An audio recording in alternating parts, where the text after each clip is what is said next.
አለይኩም ወራህመቱላሂ ወበረካቱ። እስኪ አንድን ታሪክ እንዳስታውሳችሁ ለእኛም ትምህርት ስለሚሆን ማለት ነው። አንድ ባሪያና የባሪያው አለቃ ነበር። እነሱ የሚተዳደሩት ወይም ደግሞ የሚኖሩት በምንድን ነው? በአደን ነው የሚኖሩትና እንደዚሁ እንደተለመደው ከዕለታት አንድ ቀን ማለት ነው ለማደን ወደ ጫካ ይሄዳሉ።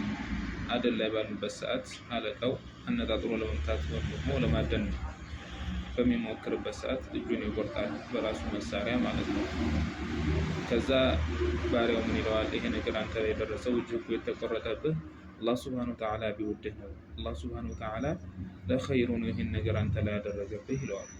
ከዛ አለቃው ይናደድና ይበሳጭና እጅ ተቆርጦ እያየ እንዴት ለኸይር ነው ለመልካም ነው ትለኛለህ ብሎ ይናደድና ያስረዋል። በመነጋው አለቃው ማለት ነው ለማደን ወደ ጫካ ይሄዳል። አደን ላይ ባለበት ሰዓት ሰዎች መጥተው ይይዙታል።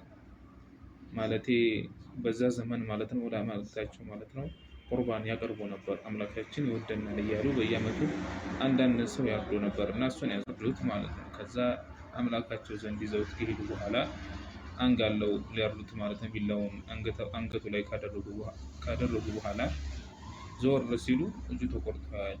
ለአምላካችንማ እጁ የተቆረጠ ወይም ደግሞ አካለ ጎደሎ የሆነን ሰው አናርደም ብለው ይለቁታል።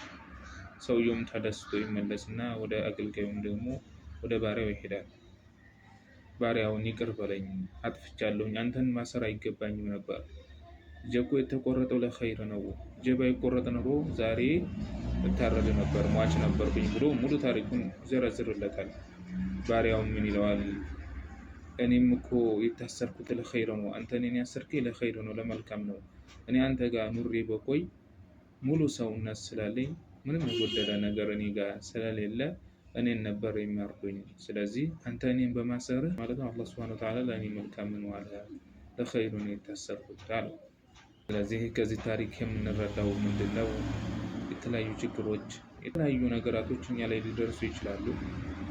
ሁሉም ለኸይር ነው ማለት ነው። አላህ ሱብሓነሁ ወተዓላ ለእኛ መልካም ሽቶልን ነው እና ትዕግስት እናድርግ እላለሁኝ። እኔ የምተናገርኩት እናንተ የምሰማችሁት ታሪክ ማለት ነው ተጠቃሚ አላህ ያደርገን። ወሰላሙ አለይኩም ወራህመቱላሂ ወበረካቱሁ።